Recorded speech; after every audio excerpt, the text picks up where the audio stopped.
আসসালামু আলাইকুম সবাইকে। আশা করি সবাই ভালো আছেন। আজকে আমরা অনেকদিন পর আবার লাইভে হাজির হয়ে গেলাম। আর আমাদের এবার যে লাইভটা হবে আমরা সবাই জানি আজকে হচ্ছে আর্থ ডে। তো এবারের আর্থের যে প্রতিপাদ্য বিষয় আছে প্লাস্টিক ভার্সেস প্ল্যানেট, এটার উপর ভিত্তি করে আমরা আমাদের লাইভটি পরিচালনা করব। আমি Jannatul Ferdous Mira as a host হিসাবে আমি আপনাদের সাথে থাকবো সম্পূর্ণ লাইভটাতে। আর এখন আমাদের মাঝে গেস্ট হিসেবে আছেন সে স্যার, আপনি যদি একটু আপনার সম্পর্কে কিছু বলতেন। ধন্যবাদ অরিত্রী ফাউন্ডেশনকে আজকের এই আর্দ্রতে আমাকে প্ল্যানেট ভার্সেস প্লাস্টিক এই টপিকে কিছু বলবার সুযোগ দানের আমন্ত্রণ জানাবার জন্য। আমি Mohammad Morshidul Islam, assistant professor and head department of horticulture, Khulna agriculture university. এই তো মোটামুটি আমার পরিচয়। ধন্যবাদ। Thank you so much sir আমাদের লাইভে আসার জন্য। আমরা যদিও হচ্ছে শর্ট টাইম আপনাকে রিচ করেছি, but thank you so much.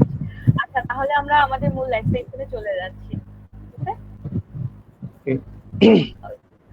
Sir, আমাদের যেহেতু এবারের যে বিষয়টা সেটা হচ্ছে প্ল্যানেট ভার্সেস প্লাস্টিক, সো আমরা ফার্স্টে এই সম্পর্কে জানতে চাই যে প্ল্যানেট ভার্সেস যে প্লাস্টিক, এটার যে তাৎপর্য বা এটার যে যথার্থতা কিভাবে আপনি ব্যাখ্যা করবেন?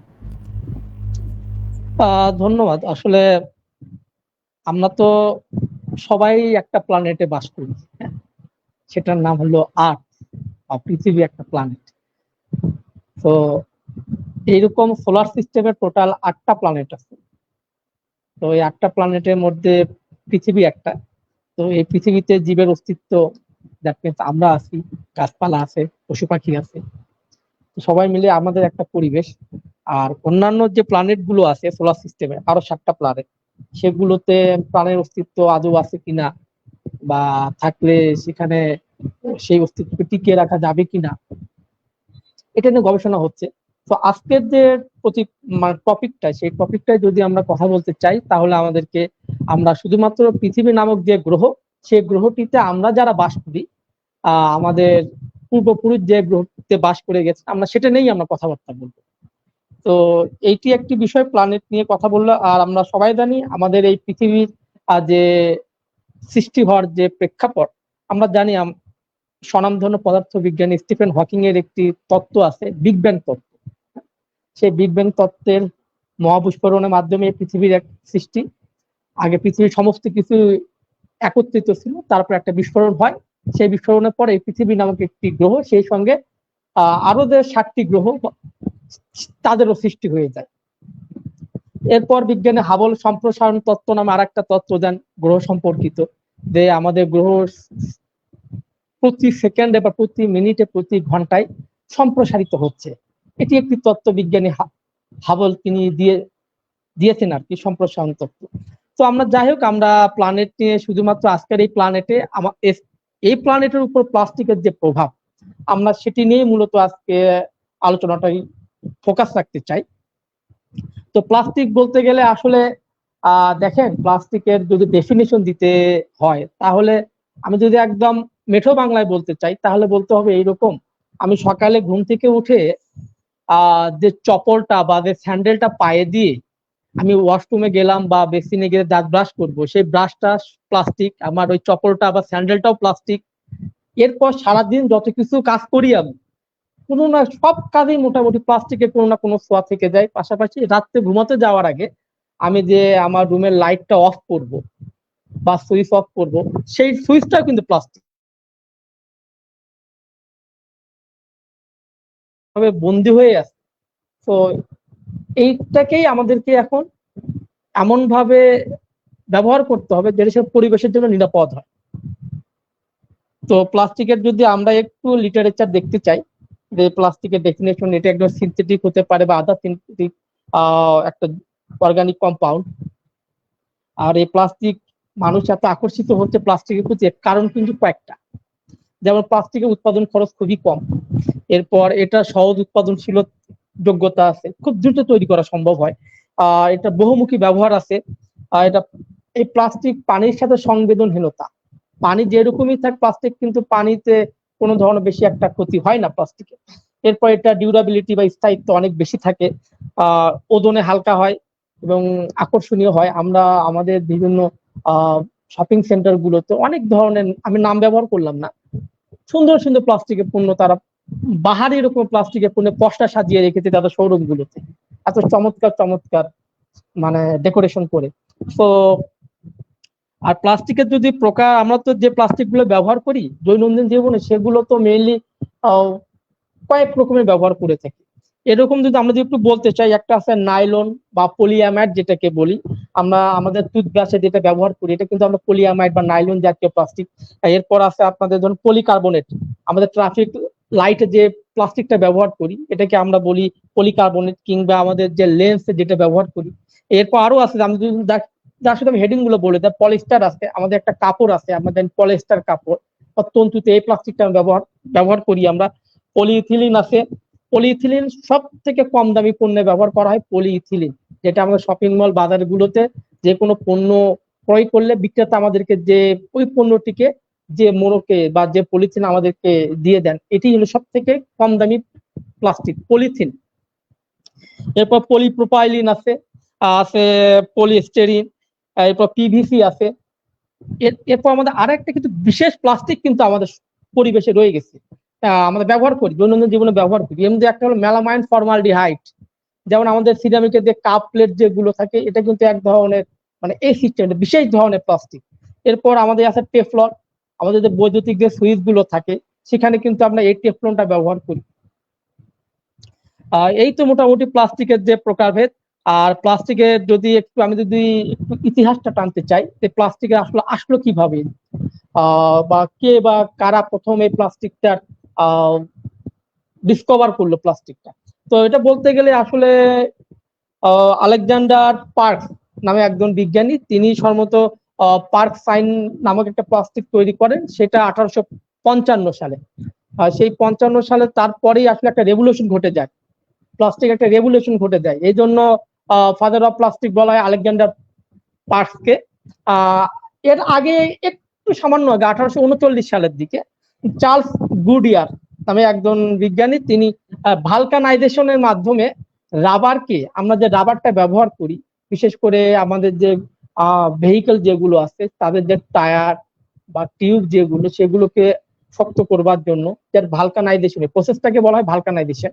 তো এই ভালকানাইজেশনে তিনি প্রথম এটা ব্যবহার করেন।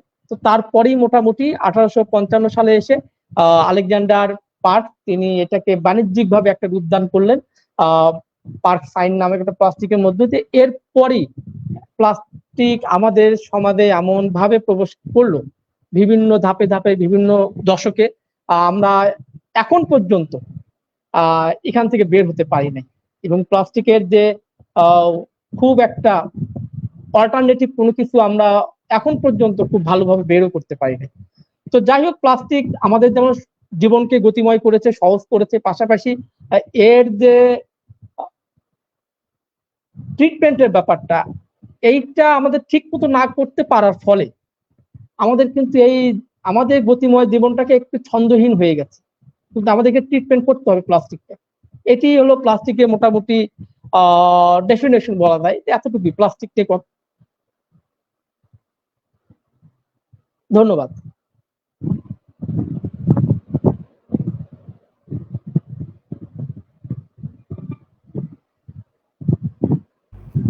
Thank you so much sir আমাদের এত ভালো মতো প্লাস্টিক সম্পর্কে জানানোর জন্য। এবং আমরা হয়তো জানতাম প্লাস্টিক কি এবং এর প্রকারভেদগুলো এত ভালো মতন আমাদের মাঝে তুলে ধরার জন্য। তো আমাদের যে সেকেন্ড কোশ্চেনটা সেটা হচ্ছে গ্লোবাল ওয়ার্মিং প্লাস্টিক দূষণ দ্বারা কি প্রভাবিত হয় এবং এর থেকে পরিত্রাণ পাওয়ার কি উপায় আছে? গ্লোবাল ওয়ার্মিং প্লাস্টিক দূষণ দ্বারা কি প্রভাবিত হয় কিনা? জি জি। এটা তো আসলে অবশ্যই অবশ্যই হয়। মানে আমরা জানি যে গ্লোবাল ওয়ার্মিং কি, বিশ্বের যে উষ্ণতা যে বৃদ্ধি পাচ্ছে, তাপমাত্রা যে বৃদ্ধি পাচ্ছে, এর ফলে আমাদের মেরু অঞ্চলে বরফগুলো অলরেডি বলতে শুরু করেছে। বিজ্ঞানীরা নানা রকম ভবিষ্যৎবাণী দিচ্ছেন যে আগামী 50 বছর বা 100 বছর পরে সমুদ্র পৃষ্ঠের উচ্চতা এত হয়ে যাইতে পারে, এরকম আসতেছে কথাবার্তাগুলো। সো আমরা যদি এখন এই গ্লোবাল ওয়ার্মিং এর যে ব্যাপারটা, এটা নিয়ে যদি একটু কথা বলতে চাই, তাহলে তো আমাদেরকে কয়েকটা বিষয় একটু আমি ইন্ডিকেট করতে চাই। তার মধ্যে একটি হলো, দেখেন আমাদের যে আমাদের সমাজের আশেপাশে একটু খেয়াল করে দেখবেন, কিছু কিছু দোকান আছে যারা কিনা বিভিন্ন এলাকা থেকে ওই প্লাস্টিক গুলোকে কালেক্ট করে একটা নির্দিষ্ট দোকানে নিয়ে আসে। তারা সেই ওইগুলোকে কালেক্ট করে তারপর তারা তাদের যে হোলসেলার, তাদের মহাজন যাদেরকে বলি, বড় যে ক্রেতা, তাদের কাছে এটা সেল করে দেয়। তো এইরকম বাংলাদেশে অনেকগুলো আছে। তো এইরকম যে স্তূপ করা যে প্লাস্টিক গুলো থাকে, অনেকগুলো প্লাস্টিক আমি এক জায়গায় একত্রে রেখে স্তূপ করে রাখলাম। এই স্তূপ করা প্লাস্টিক গুলো বা এই প্লাস্টিক বর্জ্যগুলো আমাদের জন্য খুবই উদ্বেগজনক। কেন উদ্বেগজনক? দেখেন, এখানে আমরা জানি সূর্য এবং এর যে তাপের যে একটা সংস্পর্শে আসলে এই স্তূপ করা প্লাস্টিক গুলো তারা কি করে, গ্রিন হাউস গ্যাস নিঃসরণ করে। তো সরি, এই গ্রিন হাউস গ্যাস যে নিঃসরণ করছে, এই গ্রিন হাউস গ্যাস ক্রমবর্ধমান তাপমাত্রা বৃদ্ধিতে অবদান রাখে। এই গ্রিন হাউস গ্যাসগুলো যা ইথিলিন কিংবা মিথেন সহ আরো অন্যান্য ক্ষতিকর গ্যাস আছে, এগুলো তৈরি করছে এই গ্রিন হাউস গ্যাসের নির্গমনের ফলে। এর ফলে কি হয় দেখেন, সেন্টার ফর ইন্টারন্যাশনাল এনভায়রনমেন্ট 2019 সালে একটা তত্ত্ব দেন। ওনারা বললেন কি, যে প্লাস্টিক পৃথিবীর বায়ুমণ্ডলীয় অবস্থাকে প্রভাবিত করছে। মানে তাহলে এই যে প্লাস্টিক যে পৃথিবীর বায়ুমণ্ডলীয় অবস্থাকেও যে প্রভাবিত করছে, এইটা মানে কিভাবে করছে আসলে?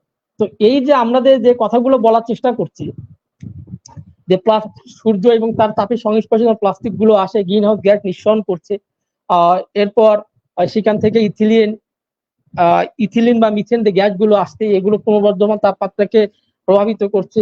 এরপর আমরা জানি যে পৃথিবীর টোটাল যে প্লাস্টিক আছে, প্লাস্টিক পণ্যের প্রায় 98% জীবাশ্ম জ্বালানি ব্যবহার করে উৎপাদিত হয়, যা গ্রিন হাউস গ্যাস নিঃসরণ করে। খুবই অ্যালার্মিং একটা বিষয়, 98%। ঠিক আছে। এরপর বিশ্বব্যাপী একটি জলবায়ু সংকটের যে একটা প্রধান কারণ এটি একটা। এই জন্যই organisation for economic cooperation and development, OECD, আমরা সংক্ষেপে এটিকে OECD বলি, এই সংগঠন আমাদেরকে কি একটি তথ্য দিল। সেটি বললো কি, যে বর্তমান বিশ্বের কার্বন বাজেটের 3.4% প্লাস্টিক রয়েছে এবং আগামী 20 বছরে তা 5 গুণ বৃদ্ধি পাবে বলে অনুমান করা হচ্ছে। তো এরপর আমাদের যে প্লাস্টিক, আমাদের বিভিন্ন রকম যে এগুলোকে আমরা যখন পোড়াই ফেলি, তখন সেখান থেকে আমাদের বায়ুমণ্ডলে আমরা দেখা যায় 2019 সালে একটা জরিপে আমরা যেটা পেয়েছি সেটি হলো যে বায়ুমণ্ডলে প্রায় 8.5 million ton carbon die oxide যোগ হয়েছে আমাদের। 2019 সালের তথ্য বলছি এটি, যে প্লাস্টিক বর্জ্য পোড়ানোর ফলে আমাদের বায়ুমণ্ডলে 8.5 million ton carbon die oxide যোগ হয়েছে। গ্লোবাল ওয়ার্মিং এর 10 থেকে 13%। আমাদের যে গ্লোবাল যে ওয়ার্মিং আমরা যেটাকে বলি, এটার যে টোটাল পার্সেন্টেজ, তার 10 থেকে 13% ঘটে এই প্লাস্টিক বর্জ্য পোড়ানোর কারণে। এরপর 2022 সালে পরিচালিত এক যৌথ গবেষণা আমরা যেটা দেখতে পাই সেটা হলো যে প্লাস্টিকের যে ক্ষুদ্র কণাগুলো থাকে, এগুলো হাজার হাজার কিলোমিটার দূরে ভেসে যেতে পারে। ক্ষুদ্র ক্ষুদ্র কণাগুলো যেহেতু তারা ভেসে যেতে পারে হাজার হাজার কিলোমিটার, এর ফলে যখন তারা ভেসে যায়, তারা মেঘের যে গঠন থাকে, এই মেঘের গঠনকে তারা কি করে, প্রভাবিত করতে পারে। তাপমাত্রা, বৃষ্টিপাত, এমনকি দীর্ঘমেয়াদী যে জলবায়ু পরিবর্তন, সেটা তো তা প্রভাবিত করে। এই যে আমাদের যে তাপমাত্রা যে পরিবেশে যে দিনের পর দিন বেড়ে যাচ্ছে, দেখেন এখন যে পুরো বাংলাদেশের চিত্র যেটি, প্রচন্ড গরমে হিট স্ট্রোকে সারা বাংলাদেশের অসংখ্য আবাল বৃদ্ধা বনিতা মানে হিট স্ট্রোকে মারা যাচ্ছে। এটি তো একদিনের রেজাল্ট না, এটি দীর্ঘদিনের পুঞ্জীভূত আমাদের অপকর্ম। এটাকে আসলে অপকর্মই বলবো, যে অপকর্মের রেজাল্ট কিন্তু এইটা। আমার এখনো সময় আছে, এখনো হয়তো পুরো বিষয় হাতছাড়া হয়ে যায় নাই, এখনো যদি আমাদের পলিসি মেকাররা বা নীতি নির্ধারকরা যদি সুনির্দিষ্ট ভূমিকা পালন করে, আমরা বিশ্বাস করি এই গ্লোবাল ওয়ার্মিং এর যে থাবা, এখান থেকে হয়তো বা আমরা কেউই রেহাই পাবো না, বাট আমরা এটাকে মিনিমাইজ করতে পারি। মিনিমাইজ করার সুযোগ কিন্তু আমাদের আছে। আর গ্লোবাল ওয়ার্মিং নিয়ে এই তো মোটামুটি আর কি বলবো। আর যদি আপনার যদি আর কোনো প্রশ্ন থাকে এই বিষয়ে বা।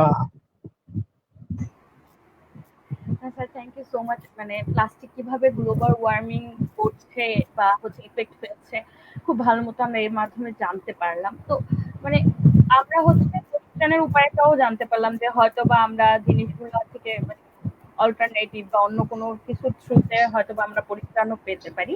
তো আমাদের যে পরবর্তী কোশ্চেনটা ছিল সেটা হচ্ছে প্লাস্টিক দূষণ রোধ করা যায় কিভাবে, ব্যক্তিগত পর্যায়ে কিভাবে আর কি প্লাস্টিক দূষণগুলো আমরা রোধ করতে পারি।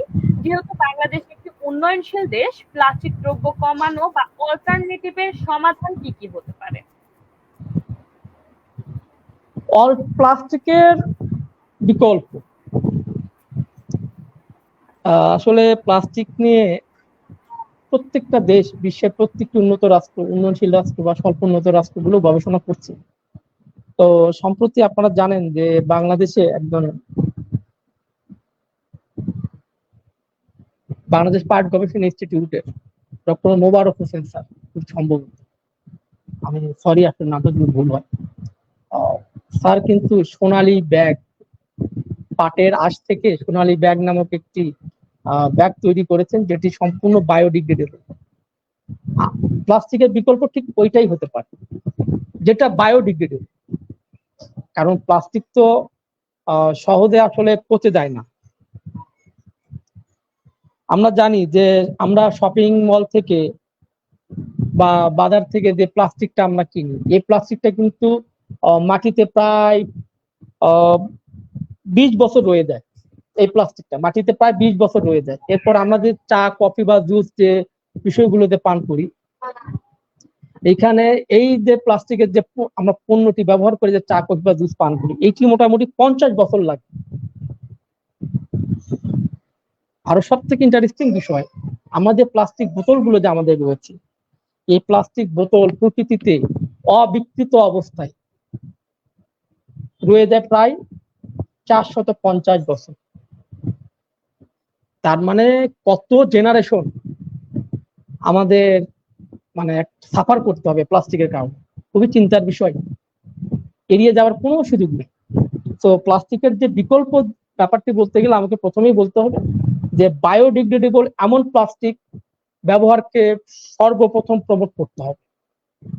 আমি ব্যবহার করব, করে সেটিকে আমি পরিবেশে যদি আমি রেখেও দেই, এটা আমার সয়েলে যাবে, সয়েল থেকে ওটাকে বায়োডিগ্রেডেবল হয়ে আমার এটা সয়েলে মিশে যাবে, পরিবেশে কোনো ক্ষতি করবে না, আমার সয়েলের কোনো ক্ষতি করবে না, আমার সয়েলে মাইক্রো অর্গানিজম যেগুলো আছে তাদের কোনো ক্ষতি করবে না। এটা একটা সমাধান হতে পারে। আরেকটি সমাধান হতে পারে যে আমাদের যে বাংলাদেশ পাট গবেষণা ইনস্টিটিউটের ডক্টর মোবারক হোসেন স্যার যে উদ্যোগটি হাতে নিয়েছেন, পাটের আঁশ থেকে সোনালী ব্যাগ তৈরি, তিনি কিন্তু অনেকটাই সফল। এখন শুধু বাণিজ্যিক ভাবে বাজারজাত করবেন। মাননীয় প্রধানমন্ত্রী, গণপ্রজাতন্ত্রী বাংলাদেশ সরকার মাননীয় প্রধানমন্ত্রী শেখ হাসিনা, তিনি কিন্তু রিসেন্টলি ওনাকে গণভবনে ডেকে এই বিষয়টি রিসার্চ করবার জন্য, আরো এটাকে বাজারজাত করবার জন্য বেশ মোটা অঙ্কের অনুদানও ওনাকে দিয়েছে। তো আশা করি আমাদের নিজেদের যে সারের যে উদ্যোগটি, এটি যখন বাজারজাত হবে তখন সেটি ক্রয় করার ক্ষেত্রে আমাদেরকে সর্বাধিক অগ্রাধিকার দিতে হবে। এবং দ্বিতীয়ত হলো প্লাস্টিক বা পলিথিনের যে বিকল্প হিসেবে আমরা পাটের তৈরি ব্যাগ, এগুলোকে আমরা প্রমোট করতে পারি। আর যেটি আমাদের অলরেডি বাংলাদেশের গণপ্রজাতন্ত্রী বাংলাদেশ সরকারের বস্ত্র পাট মন্ত্রণালয়, যিনি মাননীয় মন্ত্রী মহোদয় আছেন, ওনাদের মন্ত্রণালয় থেকে প্রত্যেক বছর কিন্তু ওনারা প্রমোট করে যাচ্ছেন। সচেতনতা বাড়াতে হবে আমাদের। এরপর আমরা কাগজের তৈরি কোনো ব্যাগ, সেটিকে আমরা ব্যবহার করতে অবশ্যই চাইবো। মানে এই ব্যাপারগুলোকে মানে পলিথিনের বিকল্প হিসেবে আমাদেরকে ব্যবহার করতে হবে। তাহলে আমাদের প্লাস্টিক, তবে একটি বিষয় সত্য, সরাসরি প্লাস্টিককে কিন্তু আমাদের কি বলে এটাকে, প্লাস্টিককে সরাসরি বাদ করা যাবে কিনা আমাদের দৈনন্দিন জীবন থেকে, এটা সো টাফ। বাট আমরা একটু সচেতনতা তৈরি করে ধীরে ধীরে ধীরে ধীরে মানে ক্ষুদ্র ক্ষুদ্র পর্যায় থেকে আমাদের বৃহৎ পরিসরে যেতে হবে। এটার জন্য যাবতীয় ধরনের যে যাবতীয় ধরনের অ্যাক্টিভিটি গুলো আছে এগুলোকে আর পরিচালনা করতে হবে।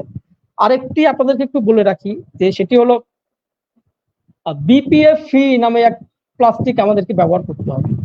বিসফিনল এ নামে একটি কেমিক্যাল কম্পাউন্ড, এইটা যদি আমাদের প্লাস্টিকে না থাকে তাহলে কিন্তু সেই প্লাস্টিকটা আমরা মোটামুটি বলতে পারি সেফ। অনেক ফুড গ্রেড প্লাস্টিক বলি আমরা, ফুড গ্রেড প্লাস্টিক, এই ফুড গ্রেড প্লাস্টিকে কিন্তু বিপিএ থাকে না। বিপিএ না থাকার ফলে এখন বিপিএ আছে কিনা এটা আমরা বুঝবো কিভাবে, এটি তো খুবই মানে জটিল একটা বিষয়। সেটি হলো দেখবেন যে কোনো প্লাস্টিকের বোতল বা যে কোনো প্লাস্টিকের পণ্য যদি আমরা কিনি, সে প্লাস্টিকের পণ্যর তলদেশে বা যে কোনো একটি জায়গায় দেখবেন যে রেখাঙ্কিত থাকে, সেটা হয়তো বা 245, একটি সার্কেল দিয়ে 245 ভিতরে হয়তো বা 2 অথবা 4 অথবা 5 এরকম একটি সংখ্যা কিন্তু লেখা থাকে। যদি এগুলো 245 লেখা থাকে তাহলে বুঝতে হবে যে আমাদের ওই প্লাস্টিকটা বিপিএ ফ্রি, ওইটা ব্যবহার করা যাবে, ওটা খুব বেশি সমস্যা হওয়ার কথা না। এছাড়া আরো একটা আছে 1 এবং 7 লেখা থাকে, এইটা একবার ব্যবহার্য, সেকেন্ড টাইম আর ব্যবহার করা যাবে। তবুও আমরা বলি যে প্লাস্টিক জাতীয় যে পণ্যগুলো আছে এগুলোতে শিশুর খাদ্য বা এই জাতীয় যে আমরা যে রাখার চেষ্টা করি সেখান থেকে কিন্তু শিশুদের নানা ধরনের ডিজিজ হওয়ার সম্ভাবনা আছে। আমরা হয়তো বা আলোচনা স্বার্থে আরো পরে ওই বিষয়টা পরে যাব। তবে যেটা আমি বলতে চাচ্ছি যে প্লাস্টিকের বিকল্প যদি আমাদেরকে চিন্তা করতেই হয়, শুধুমাত্র কেবলমাত্র আমাদের যে সোনালী ব্যাগ যেটি আসতেছে আমাদের বাংলাদেশে একটি যুগান্তকারী একটি উদ্যোগ হতে যাচ্ছে। আমি বিশ্বাস করি এই ব্যাগটিকে যদি আমরা ক্ষুদ্র পর্যায় থেকে বৃহৎ পর্যায় পর্যন্ত এটিকে মানে আমরা যদি নিজ উদ্যোগে ব্যবহার করার একটু পণ করি তাহলে কিন্তু আমরা প্লাস্টিকের বিকল্প একটা কিছু পেয়ে যাচ্ছি, এবং এটিতে সম্পূর্ণরূপে বায়োডিগ্রেডেবল আমরা হয়তো আমাদের পরিবেশটাকে ইনশাল্লাহ আমরা সেফ রাখতে পারি। এটি হতে পারে আমার দিক থেকে আর কি। আরো অনেক হয়তো বা আছে সমাধান, আমরা হয়তো বা সেগুলোর দিকেও আমার এখন পর্যন্ত মাথায় এগুলোই আসতে আছে। ধন্যবাদ। Thank you so much sir.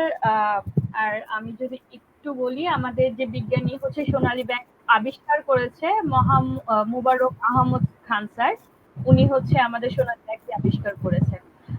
Thank you so much এত ভালো একটা বিষয় বলার জন্য, যে আমরা বোতলের গায়ে দেখতে পারি যে ওই জিনিসটার যে লেখা আছে কিনা, সো আমরা বা যে কোনো প্রোডাক্টের গায়ে তো বুঝতে পারবো।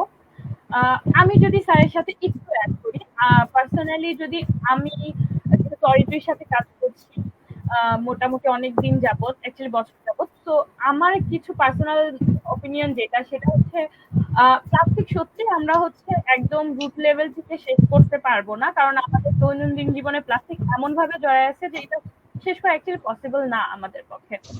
তো মেবি আমরা যদি হচ্ছে যারা প্লাস্টিক উৎপাদন করছে যে কোম্পানিগুলা বা যাদের থ্রুতে বেশি প্লাস্টিক হচ্ছে প্রডিউস হচ্ছে, তারা যদি তাদের প্রত্যেকটা মানে সেক্টরে একটা ইটিপি প্ল্যান্ট করে যাতে হচ্ছে প্লাস্টিক গুলা রিসাইকেল করা যায়, মেবি আমরা এই জিনিসগুলা আর কি ইন্ডাস্ট্রি লেভেলে হচ্ছে হয়তো বা কমাইতে পারবো। এন্ড ওয়ান মোর থিং, যেটা ব্যক্তিগত পর্যায়ে আমরা যদি করি সেটা হচ্ছে যে হয়তো বা আমরা অল্টারনেটিভ যেগুলো ইউজ, যেমন আমরা প্রত্যেক দিন এখন যে গরম পড়ছে, তো আমরা কি করি, নর্মালি আমরা অনেক বেশি পানি পান করি।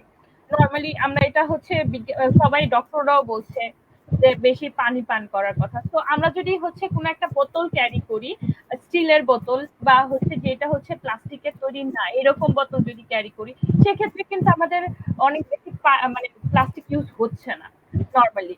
তো এটা একটা তো সেফ হচ্ছে, পরিবেশও বাঁচাচ্ছে, আমরা ক্যারিও করছি, বিপদে কাজেও লাগছে। আর ব্যক্তিগতভাবে আমরা যদি ব্যাগ ক্যারি করি বা হচ্ছে আমরা প্লাস্টিকের মেলামাইনের প্লেট না ইউজ করে স্টিলের প্লেট আমরা ইউজ করতে পারি। স্টিল তো আমরা মাটির প্লেটও ইউজ করতে পারি। আমি যতটুকু জানি আমার দাদা দাদির সময় বা এরও আগে আমি বাবা মার মুখ থেকে শুনেছি বা দাদা দাদির মুখ থেকে শুনেছি যে তারা মাটির জিনিস ইউজ করছে, মাটির প্লেট, মাটির থালা থালা পাত সবকিছুই মাটির ছিল।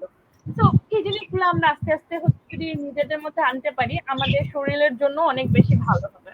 তো এক্স্যাক্টলি। এটা আমি মানে একটু আমার অ্যাড করি, সেটি হলো যে আমরাই হয়তো বা সে লাস্ট জেনারেশন, আমি আমার মাকেই দেখছি যে মাটির হাঁড়িতে ভাত রান্না করে। আচ্ছা এখন তো জেনারেশন শুধুমাত্র দেখে যে আমাদের যে চিতই পিঠা, যেটা সেই চিতই পিঠাকে ওই মাটির হাঁড়িতে হয়তো বা যেটাকে বলে, যেটা তৈরি করে ওইটাতে শুধু পিঠা তৈরি করতে দেখে। আমরা কিন্তু মাটির হাঁড়িতে ভাত রান্না করতে দেখছি মাকে, আমরা মাটির প্লেটে খাবার খাইছি। আগে তরি তরকারি কাটার পর যে একটা নির্দিষ্ট মানে কি বলে ওইটাকে একটা বোলে বা রাখতাম, মাটির তৈরি একটা বোল থাকতো, ওইটাতে তরি তরকারি কাটার পরে সেখান থেকে পরিষ্কার করে হয়তো বা রান্না করতে। এখন তো সবই প্লাস্টিক, এই জায়গাগুলো সব প্লাস্টিক দখল করে ফেলছে আমরা। জি ধন্যবাদ। অ্যাকচুয়ালি ওরা তো একদম হচ্ছে আপনি যেটা শুরুতেই বলছেন যে সহজে ভাঙে না, নষ্ট হয় না। তো এটা একটা প্লাস পয়েন্ট ওইটার। আসলে সবকিছুরই ভালো দিক খারাপ দিক উভয়ই থাকে। স্যার আমাদের কমেন্ট সেকশনে কিছু কোশ্চেন আসছে, আমরা আপাতত একটা কোশ্চেন নিচ্ছি, দেন আমরা আবার চলে যাব, ঠিক আছে? ওকে। আমাদের হচ্ছে সানজিদা ইসলাম আপু বলেছেন, আসসালামু আলাইকুম, তরুণরা প্লাস্টিক বর্জ্য কমাতে কোন উদ্ভাবনটি উদ্যোগের নেতৃত্ব নিচ্ছে কি? আচ্ছা, তরুণদের প্লাস্টিক বর্জ্য কমাতে তরুণরা কোনো হচ্ছে উদ্যোগ নিচ্ছে বা কোনো নেতৃত্ব দিচ্ছে কিনা, মানে এই আর কি। আসলে তরুণরা ডেফিনেটলি বাংলাদেশের যে ইয়ুথ এনার্জি যেটা আছে, এইটা কাজ না করলে বাংলাদেশ এতদূর পর্যন্ত আসতে পারত। এই যে দেখেন, যিনি প্রশ্ন করেছেন ওনাকে আমি ধন্যবাদ জানাই, যে পরিত্রী ফাউন্ডেশন, আমি যতদূর দেখেছি সবাই তরুণ।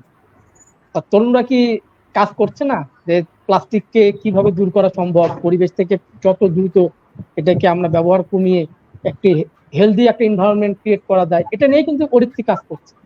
তো পরিত্রী তরুণদেরকে নিয়েই, নিজেরাও তরুণ, তরুণদেরকে নিয়েও কাজ করছে। তো এটি একটি কাজ করছে। এছাড়াও আপনারা হয়তো বা জানবেন, বাংলাদেশে বিভিন্ন আইডিয়া সাবমিট কম্পিটিশন হয়, বিভিন্ন আইডিয়া আসে, সে আইডিয়া যে বিভিন্ন প্রোগ্রাম গুলো হয়, বিভিন্ন বুট ক্যাম্প হয়, সেই বুট ক্যাম্প গুলোতে অনেক জায়গাতে আমরা এটা দেখেছি যে প্লাস্টিকের বিকল্প তার বিভিন্ন আইডিয়া দিচ্ছে। তো তরুণ তো ডেফিনেটলি কাজ করছে। আরেকটি বিষয় আছে যে আমরা 3R একটি মডেল আছে, একটা সাইক্লিক মডেল বা 3R model. First R for reuse, second R for কি হবে ওইটা, রিসাইকেল, রিইউজ রিসাইকেল, আর third R for reduce, 3R recycle, reuse, আরেকটা রিইউজ আর রিডিউস। Reduce, exactly. তো এই তিনটা মডেলকে প্রমোট করবার জন্য তরুণরা কিন্তু সব জায়গাতে কাজ করছে। তাহলে আমরা ডেফিনেটলি দেখতে পাই যে বাংলাদেশের প্রত্যেকটা জায়গায় আনাচে কানাচে তরুণরা, আমাদের যারা বিশ্ববিদ্যালয় পড়ুয়া শিক্ষার্থী আছে, তারা কিন্তু যখন তারা ছুটিতে গ্রামের বাড়ি যায়, তাদের গ্রামে কিন্তু টুকটাক একটা সংগঠন বা দুইটা সংগঠন থেকে দেয়, তারা সেখান থেকে উদ্যোগী হয়ে তারা কিন্তু বিভিন্ন বাজারে বা বিভিন্ন জায়গায় গিয়ে কিন্তু আমাদের বিভিন্ন স্কুল কলেজে গিয়ে ছেলে মেয়েদেরকে কিন্তু সচেতন করার প্রোগ্রামগুলো হাতে নিচ্ছে। তো এই জায়গা থেকে তো আমি ডেফিনেটলি তরুণদেরকে টুপি খোলা সালাম জানাই যে তারা এই কাজগুলো করছে। ফলেই বাংলাদেশ এখন পর্যন্ত হয়তো যতটুকু সাস্টেইনেবল, মানে পলিথিন বা প্লাস্টিক ব্যবহার করার ফলেও যে পর্যায়ে আছে, আরো অবস্থা খারাপ হতো যদি তরুণরা কাজ না করতো। ধন্যবাদ। Thank you so much sir. আমি যদি স্যারের সাথে অরিত্রি সম্পর্কে একটু অ্যাড করি, আমরা হচ্ছে তরুণরা কিন্তু অরিত্রিতে ফিল্ডের পাশাপাশি আদিবাসী টিম নিয়েও কাজ করি, আদিবাসী সেক্টরেও। কারণ আদিবাসী যেহেতু আমরা একটা বড় একটা গ্রুপ হচ্ছে পর্যটনের জন্য যায় আদিবাসী সেক্টরে, খাগড়াছড়ি, দেন হচ্ছে চিটাগং, এগুলাই যেহেতু তারা যায় এইসব পাহাড়ি এলাকায়, তো যাতে ওইখানেও হচ্ছে প্লাস্টিকের ব্যাপারে আরেকটু সচেতন করা যায় সে ব্যাপারেও কাজ করা হয়। তো ইনশাল্লাহ কাজ করছি, আরো করে যাব। Thank you so much sir. আচ্ছা, থ্যাংক ইউ সঞ্জিদা আপু আপনার এত ভালো একটা কোশ্চেন করার জন্য। আর থ্যাংক ইউ সো মাচ সেই তরুণ সমাজ ইনক্লুডিং মি সবাইকে যে এত ভালো কাজ করে যাচ্ছে। আচ্ছা, এখন আমরা যদি পরবর্তী কোশ্চেনে যাই স্যার, আমরা সবাই হচ্ছে সাস্টেইনেবল এগ্রিকালচারের কথা বলছি এই যুগে। তো বর্তমানে প্লাস্টিক দূষণ সাস্টেইনেবল এগ্রিকালচারে কেমন প্রভাব ফেলতে পারে? সাস্টেইনেবল এগ্রিকালচার, দেখেন আমরা তো একটু আগে একটি তথ্য দিলাম, সেটি হলো আমাদের পরিবেশে যে পলিথিনটা আমরা আজকে যে মাটিতে ফেলে দেই সেটি প্রায় 20 বছর রয়ে যায়। এরপর চা কফি এগুলো 50 বছর লাগে, এবং বোতল যেটি 450 বছর। আগে 2001 বা 2002 সালের দিকে যখন ঝড় হতো, তখন আমরা ঝড়ে কি দেখতাম, ডালপালা ভেঙে যেত ঝড়ে। আমি আগে দেখতাম প্রচন্ড ঝড়, গাছ কখনো উপড়ে পড়ছে এটা আমি দেখি নাই, খুবই কম দেখছি।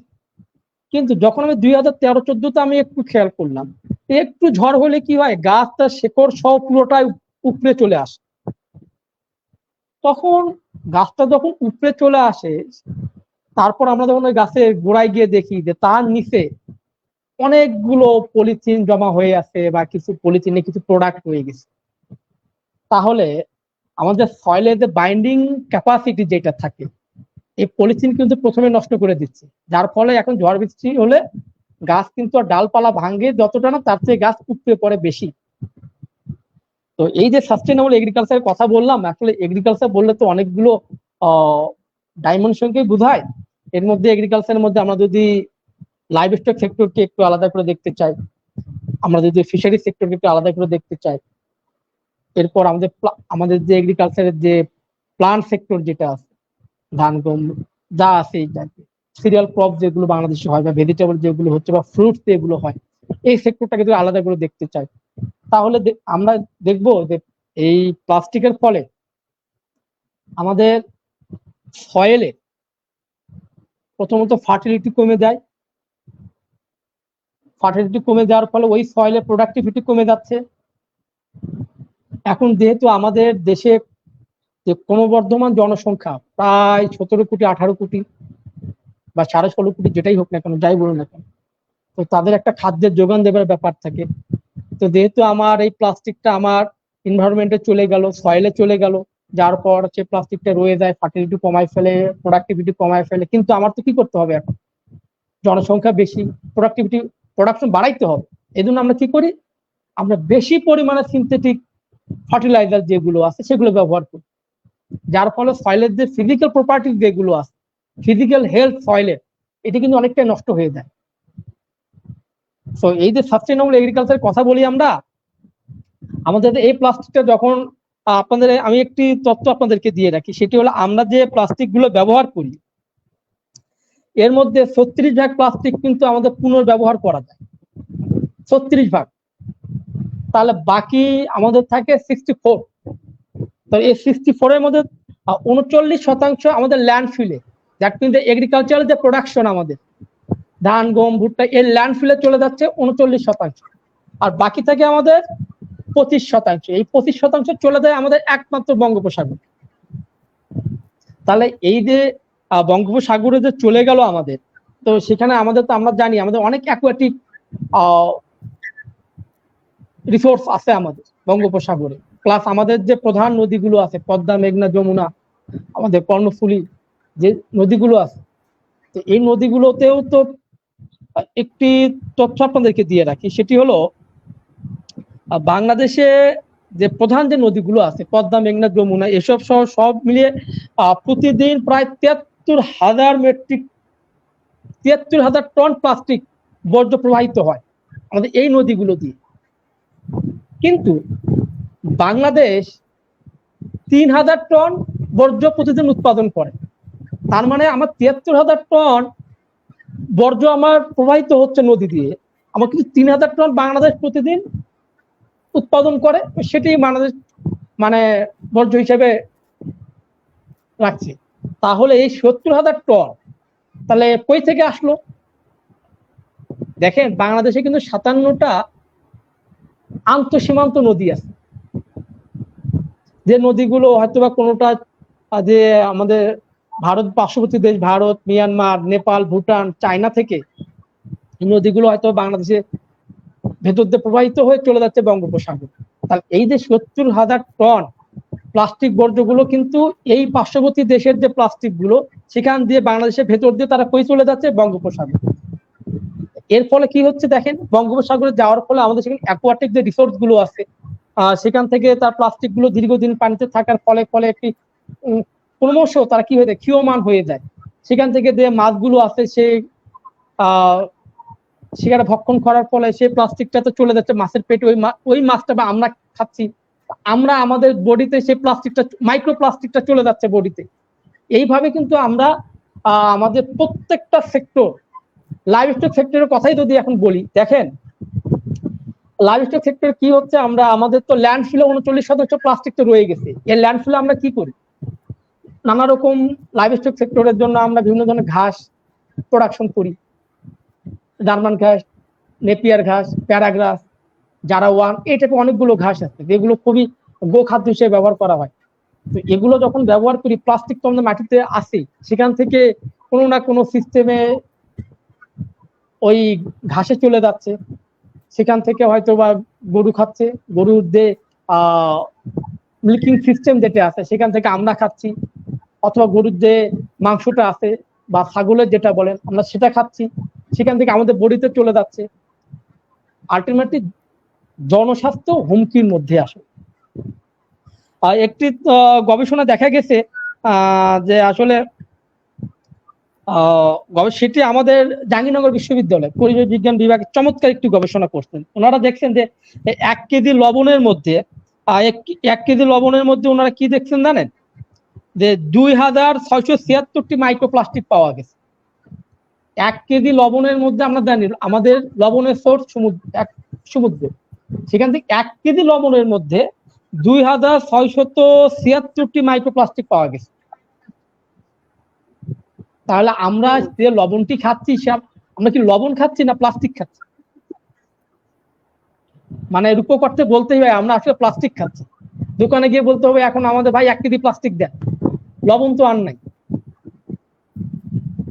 এটি একটি অ্যালার্মিং ইস্যু। আমি জাহাঙ্গীরনগর বিশ্ববিদ্যালয়ে পরিবেশ বিদ্যা বিভাগকে আমি বিশেষভাবে ধন্যবাদ জানাবো, পরিবেশ বিজ্ঞান বিভাগকে, যে এই রিসার্চটি করে আমাদেরকে একটু সচেতন করেছে। তা না হলে তো আমরা জানতামই না যে আমাদের এই অবস্থা আমাদের লবণে।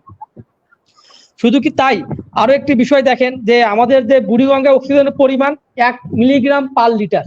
আমাদের বুড়িগঙ্গা যে ঢাকার যে কালো পানিটা আমরা দেখি বুড়িগঙ্গায় 1 মিলিগ্রাম পার লিটার, অথচ মানুষ এবং মাছের জন্য মিনিমাম 1 লিটারে আপনার মিনিমাম লাগবে 5 মিলিগ্রাম আপনার থাকতেই হবে অক্সিজেন।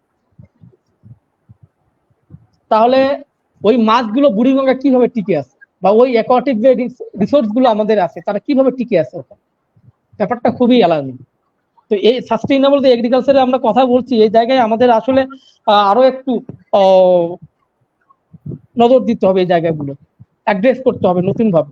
এই জন্য যারা কর্তৃপক্ষ আছেন, পলিসি মেকাররা আছে, তাদেরকে আরো গুরুত্বপূর্ণ দায়িত্ব পালন করতে হবে। সেই সাথে এই বিষয়গুলোতে আরো বেশি বেশি রিসার্চ করবার জন্য সরকারকে প্রচুর পরিমাণে ফান্ড দিতে হবে। তাহলে হয়তো বা আরো অনেক জায়গাগুলো থেকে নতুন নতুন তথ্য যখন আসবে তখন আমরা আরো বেশি সচেতন হতে পারবো। আমরা অ্যাকোয়াটিক যদি সাস্টেনেবল এগ্রিকালচারের কথা আরেকটু বলি, যে দেখেন আমাদের খুবই অল্প জমি, আমাদের তো 1,47,570 বর্গ কিলোমিটারের আয়তনটার একটা ছোট্ট দেশ, প্রায় 17-18 কোটি জনসংখ্যা। সেখানে আবার নদীমাতৃক একটা দেশ, মানে বেশিরভাগ অংশই প্রায় পানি দখল করে থাকে।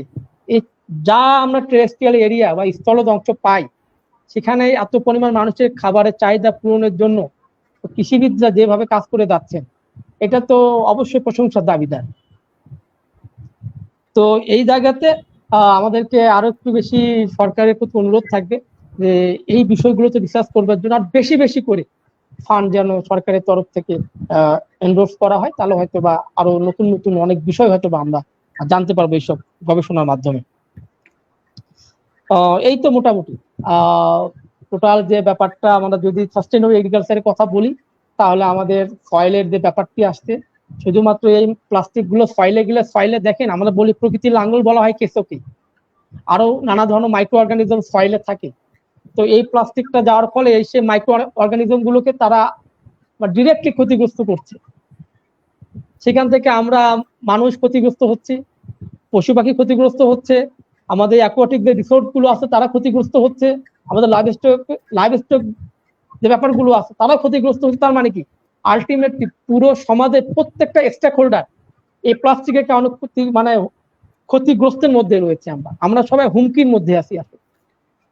আপনি এটাকে প্যাসিভ থ্রেট বলেন বা ডিরেক্ট থ্রেট বলেন, যেটাই বলেন না কেন, আমরা কিন্তু সেই থ্রেটের মধ্যে আছি। এটাকে অস্বীকার করার কোনো উপায় নেই। ধন্যবাদ।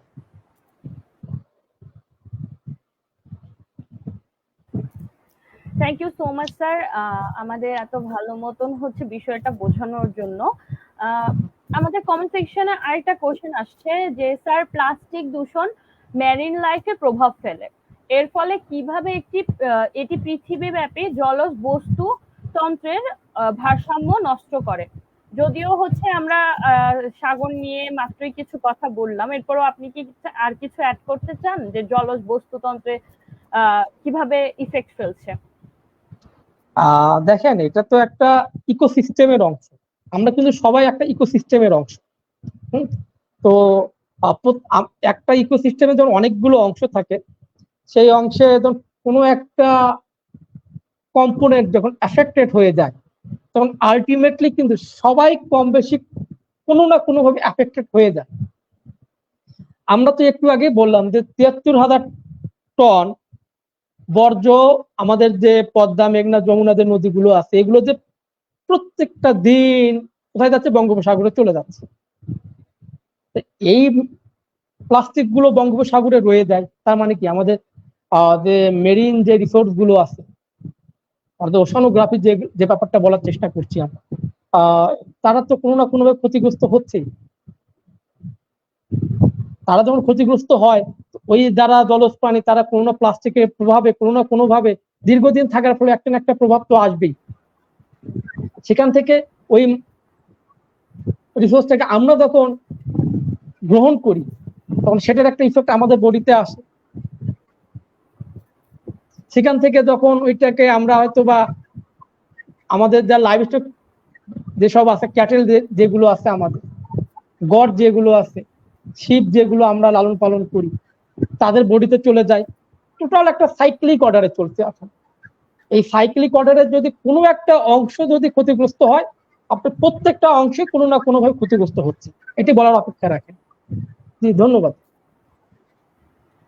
জি স্যার, অবশ্যই।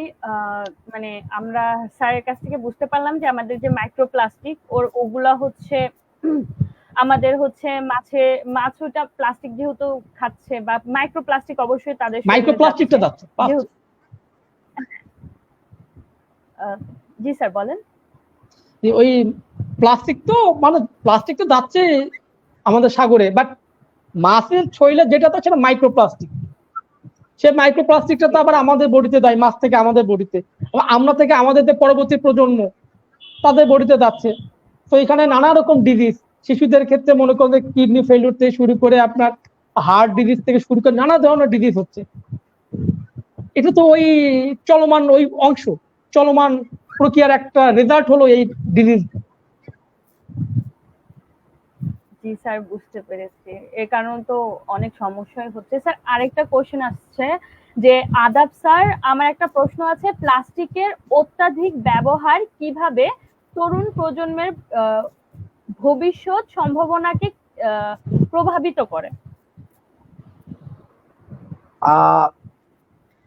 দেখেন, আমরা এখন পর্যন্ত সুস্থ দাবি করছি আর কি, কিন্তু আমাদের যদি হোল বডি চেক আপ করা হয়, তো মাইক্রোপ্লাস্টিকের কোনো অস্তিত্ব যে পাওয়া যাবে না, এটা জোর গলায় বলার হয়তো বা সুযোগ নেই, খুব বেশি একটা সুযোগ নেই। তো এই যে মাইক্রোপ্লাস্টিক যে আমাদের বডিতে চলে যায়, তো এই মাইক্রোপ্লাস্টিক বডিতে গিয়ে তো বসে থাকে না। সে কি করবে? সে তার যে ইনফেকশন যে অংশটা আছে সেটা দিয়ে সে কি করবে? আমাদের বডির কোনো না কোনো অংশকে সে অ্যাটাক করার চেষ্টা করবে, আমাদের ইমিউন সিস্টেমকে সে কি করবে? দুর্বল করার চেষ্টা করবে, যার ফলে আমরা হয়তো বা কোনো না কোনোভাবে অসুস্থ হয়ে পড়বো। আমাদের কিডনি ফেলিওর থেকে শুরু করে আমাদের হার্টের ডিজিজ থেকে শুরু করে আরো তো অন্যান্য দৃষ্টি শক্তি কমিয়ে দেওয়ার যে ব্যাপারটা প্রবণতা, এটা থেকে শুরু করে এবং শ্রবণ শক্তি কমিয়ে দেওয়ার যে ব্যাপার, নানা রকম ডিজিজ হতে পারে। তো এই ব্যাপারগুলো যখন আমাদের মানে ডিজিজ গুলো যখন আমাদের মধ্যে আসবে বা হবে, তখন তো ডেফিনেটলি আমাদের তরুণদের যে একটা উচ্ছ্বাস, সেটা তো বাধাগ্রস্ত হবে। আমরা এখন কি দেখতে পাই, আমার সোশ্যাল মিডিয়ায় আমরা প্রায় দেখতে পাই যে নানা কারণে কিডনি ডিজিজে আক্রান্ত, নানা কারণে নানা রকম ডিজিজ অনেকেই আক্রান্ত, লক্ষ লক্ষ টাকা লাগবে, সাহায্যের জন্য এগিয়ে আসতে হবে আমাদের সবাই। আমরা কিন্তু এগিয়ে আসি, অনেকেই হয়তো বা শেষ পর্যন্ত আমাদের সাথে থেকে যায়, অনেকে হয়তো আমাদেরকে আগেই আমাদেরকে বিদায় দিতে হয়। এগুলো কিন্তু আসলে একটা কানেক্টিভিটি নাই, এটা জোর গলায় বলা যাবে না। অবশ্যই তরুণ প্রজন্মের স্বাস্থ্যকে, জনস্বাস্থ্যকে অবশ্যই সে ক্ষতিগ্রস্ত করছে মাইক্রোপ্লাস্টিক দিয়ে, এটাকে স্বীকার করে নিতেই হবে। Sir, thank you so much sir. আমাদের যদি হচ্ছে নেক্সট কোশ্চেন দেখি, সেটা হচ্ছে আমরা ইতিমধ্যে শুনেছি যে মাটির গুণাগুণ কিভাবে প্লাস্টিক নষ্ট করছে, যে এখন হচ্ছে গাছ উপড়ে যাচ্ছে, আগে জিনিসগুলো আমরা দেখতাম না বা শুনতাম না। তো এই যে নষ্ট করছে বা ভারসাম্যটা যে নষ্ট হচ্ছে, এইটা থেকে রক্ষা পেতে আমরা হচ্ছে এই মাটির গুণাগুণটা ঠিক রাখার জন্য আমরা প্লাস্টিকের কিভাবে ব্যবহার করতে পারি বা কিভাবে হচ্ছে জিনিসগুলো মেনটেন করতে পারি, যদি বলতেন। দেখেন, এটা তার আগে দেখেন, বাংলাদেশে পলিথিন নিষিদ্ধ হয় 2002 সালে। 2002 সালে পলিথিন নিষিদ্ধ হয়, তবুও কি পলিথিনের ব্যবহার কি কমছে?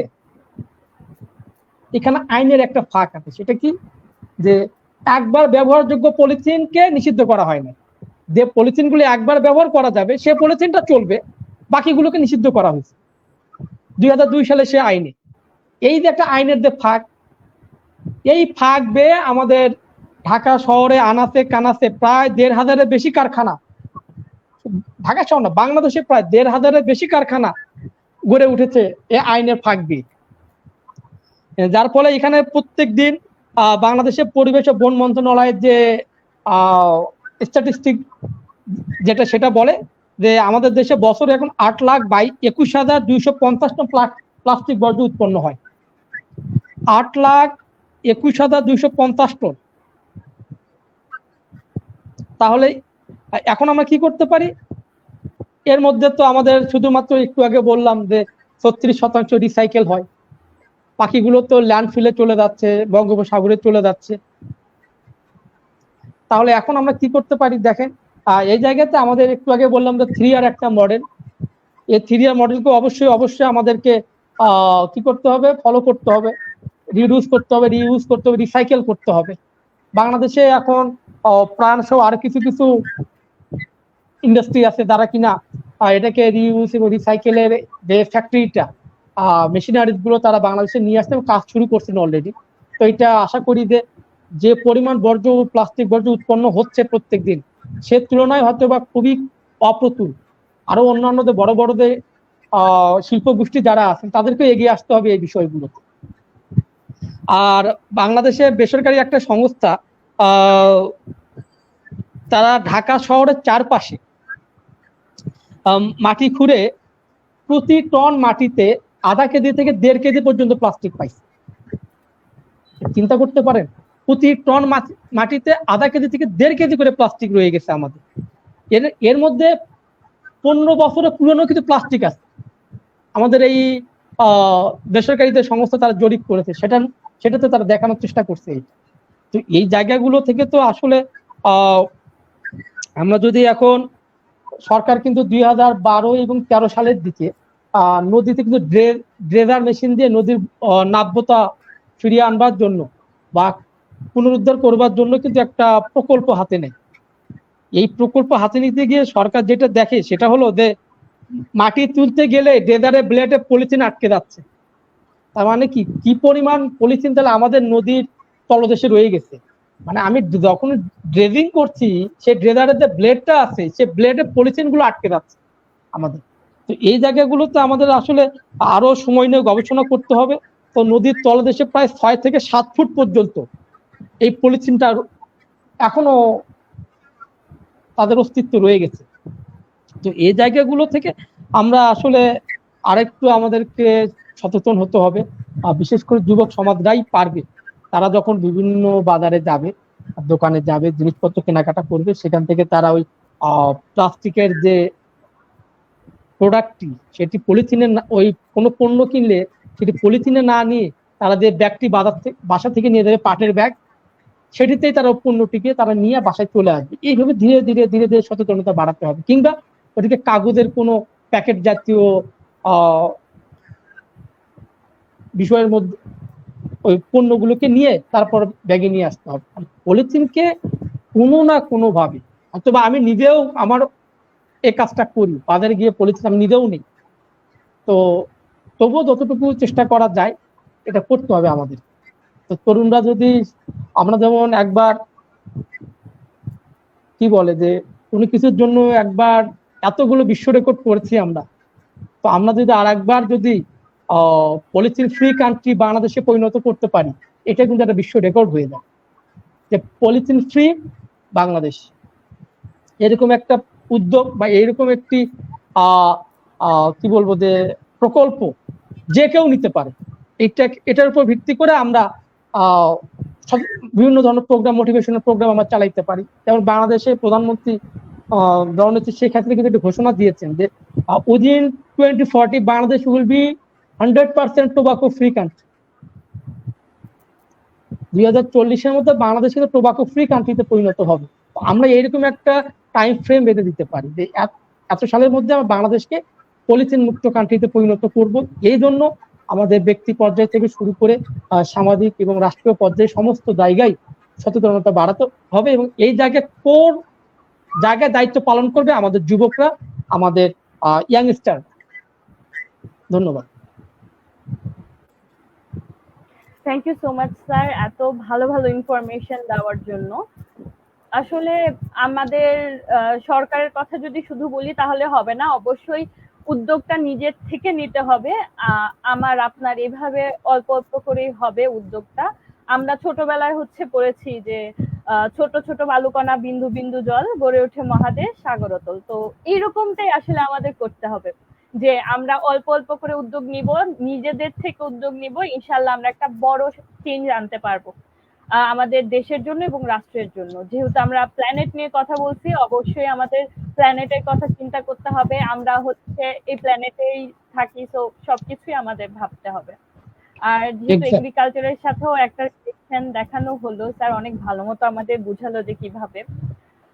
আর আমি যেটা মনে করি যে আমরা প্লাস্টিক, অ্যাকচুয়ালি পলিথিন বা এই জিনিসগুলো যদি একটা নির্দিষ্ট জায়গায় ফেলি, সেক্ষেত্রে কিন্তু আমাদের মাটি ক্ষতি হচ্ছে। বাট দেখা গেছে যে আমরা এই জায়গায় ওই জায়গায় ফেললে দেখা গেছে সব জায়গায়, যেমন আমরা রাস্তাঘাটে ফেলে দিচ্ছি, ওইখানে রাস্তার গাছেরও ক্ষতি হচ্ছে। একটা নির্দিষ্ট জায়গায় ফেললে হয়তো বা আমাদের জমির উর্বরতা কমবে না, একটা স্পেসিফিক জায়গায় থাকছে। যেহেতু আমরা এখন ওইভাবে জিনিসগুলা ওভারকাম করতে পারছি না, বা আমরা অ্যাভয়েড করতে পারবো না ফুলফিল ভাবে।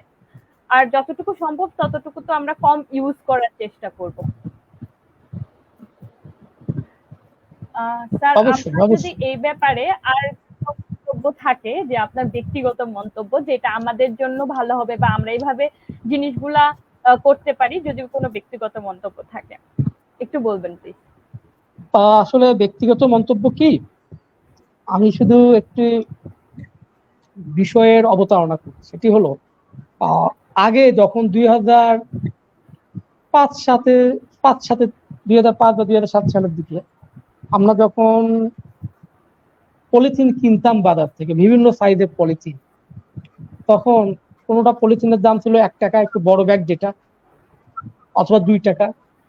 আর সেই পলিথিন এখন কিন্তু আর 1 টাকা 2 টাকা নাই, আরো কমে গিয়েছে। এখন দোকানদারকে একটু বললে, ভাই আমরা একটু বড় সাইজ একটা পলিথিন দেন তো, লাগবে, দোকানদার কিন্তু বের করে দিয়ে দেয়। তার মানে আগে তো টাকা দিয়ে কিনতাম ওই পলিথিন, 2023 বা 24 সালে এসে আমাদের কিন্তু ওই পলিথিন আর টাকা দিয়ে কিনতে হয় না। তার মানে কি দাঁড়াচ্ছে, যে পলিথিনের কি পরিমাণ প্রোডাকশন হয়ে গেছে আমাদের, এখন আর আমাদের টাকা দিয়ে কিনতে হচ্ছে না পলিথিন। শুধু কি তাই, যে আমরা জানি যে বাংলাদেশে যে পরিমাণ এখন যে মুদ্রাস্ফীতি আছে, এই মুদ্রাস্ফীতিতে পলিথিনের যে প্রোডাকশন যে ব্যয়টা থাকে, আর 2002, 3, 4, 5 সালের দিকে যা ছিল তার থেকে এখন বেশি হওয়ার কথা না? সেই হিসেবে একটা পলিথিনের দামটাও তো বেড়ে যাবার কথা, কিন্তু পলিথিনের দাম কিন্তু সেই হারে, আনুপাতিক হারে কিন্তু বাড়ে না। তার মানে আমাদের কোথায় যেন একটা মানে কি বলবো এটাকে, অদৃশ্য একটা কি বলবো শক্তি কাজ করে, যেটা আমরা ধরতেই পারছি না। আমরা কিন্তু সামান্য একটু লাভের আশায় আমাদের যে পরবর্তী যে প্রজন্ম, তাদেরকে যে হুমকির মধ্যে আমরা ফেলে যাচ্ছি, মানে প্রকৃতি কি আমাদেরকে ক্ষমা করবে? সেই প্রজন্ম কি আমাদেরকে ক্ষমা করবে? তো আমাদেরকে এই জায়গায় আরেকটু মনে চিন্তার সুযোগ আছে আমাদের। আমরা জানি যে বর্তমানে পৃথিবীতে আমাদের যে বিশ্বে যে মহাসমুদ্র গুলো আছে, এর মধ্যে 5.25 ট্রিলিয়ন মাইক্রো এবং ম্যাক্রো প্লাস্টিক কিন্তু জমা আছে, অলরেডি জমা আছে। আজকের রাতটা পার হলেই আরো কিছু জমা হবে, পরের দিন গেলে আরো কিছু জমা হবে, মানে 5.25 ট্রিলিয়ন মাইক্রো এবং ম্যাক্রো প্লাস্টিক কিন্তু জমা আছে। তো এই যেহেতু জমা আছে, এটা ধীরে ধীরে তো কি হবে, অ্যাকোয়াটিক রিসোর্সের মাধ্যমে আসবে, সেখান থেকে আমাদের কাছে আসবে, আমাদের থেকে হয়তো বা লাইভ স্টক সেক্টরে যাবে, সেখান থেকে পুরো সেক্টর কিন্তু একটা না একটা সময় কিন্তু ভালোভাবে কলাপস করবে। তো এই কলাপস যেন করার আগেই আমরা যেন যথাযথ উপায়ে আমরা যেন এটাকে শোধন করতে পারি, এটাকে যে অভিশাপটা আছে প্লাস্টিকের, সেই অভিশাপ থেকে মুক্ত করতে পারি এই বিশ্বকে, আমাদের এই মাতৃসম স্বদেশকে, তাহলেই হয়তো আমাদের পরবর্তী প্রজন্ম একটি সুস্থ, সুন্দর এবং চমৎকার একটি পরিবেশের মধ্য দিয়ে বড় হবে, এবং যেটা আমাদের জন্য অনেকটা স্বস্তিদায়ক হবে। এতটুকুই শুধু বলবো যে আসুন আমরা সবাই একটু সচেতন হই প্লাস্টিক ব্যবহারের ক্ষেত্রে, এবং একটু মেনটেন করার চেষ্টা করি ব্যক্তি পর্যায় থেকে। হয়তো বা খুব বেশি বেগ পোহাতে হবে না, আমাদের একটা টাইম ফ্রেম নির্ধারণ করি। অরিত্রী ফাউন্ডেশন আছে, আপনারা যদি কোনো উদ্যোগ নেন, আমাদের যারা ইয়ং জেনারেশন আমরা আর যারা আছি, যদিও আমি ইয়ং জেনারেশনের মধ্যে পড়ি কিনা আমি কনফিউজ, যদিও আমাদেরকেও যদি রাখবার সুযোগ থাকে, আমাদেরকেও নিয়ে, সবাইকে নিয়ে কালেকটিভ ওয়েতে একটা সোসাইটির সবাইকে একত্রিত করে আমরা একটা বড় একটা আন্দোলনের দিকে যাই, যে যেন আমাদের পরবর্তী প্রজন্ম পরবর্তী যে বিশ্বটি থাকবে, উন্নত বিশ্বের যে সুযোগ সুবিধা আমাদের প্রজন্মের জন্য ভোগ করতে পারে। ধন্যবাদ। Thank you so much sir, আমাদের সাথে এত ভালো ভালো ইনফরমেশন শেয়ার করার জন্য। আমরা আমাদের লাইফটা আপাতত আজকের জন্য এই পর্যন্তই ইতি টানবো। যেহেতু বাইরে অনেক বেশি গরম, আমরা সবাই এই বিষয়ে একটু সচেতন থাকবো, ঘন ঘন পানি খাবো, ছাতা ব্যবহার করব, যতটুকু সম্ভব বাইরে না যাওয়ার চেষ্টা করব, আর যেতে হলেও মাথায় কাপড় বা ছাতা ব্যবহার করব, কারণ প্রচুর গরম, যেটা আমরা এর আগে ফেস করিনি, আমরা এটার সাথে ইউজ টু না।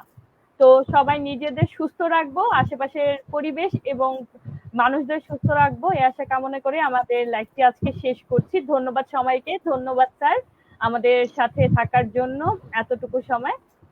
আল্লাহ হাফেজ সবাইকে। ধন্যবাদ অরিত্রী ফাউন্ডেশনকে আমাকে এখানে আমন্ত্রণ জানাবার জন্য, এবং অরিত্রী ফাউন্ডেশনের যারা বিভিন্ন পর্যায়ের কর্মী আছেন সবাইকে আমার ব্যক্তিগত পক্ষ থেকে ধন্যবাদ জানাই, এবং সবাইকে এই যে হিট ওয়েভ চলছে, এই হিট ওয়েভের যে স্বাস্থ্যবিধি মেনে চলবার কথা বাংলাদেশ সরকারের দায়িত্বশীল জায়গা থেকে বলা হচ্ছে, আমরা সেগুলো মেনে চলার চেষ্টা করি।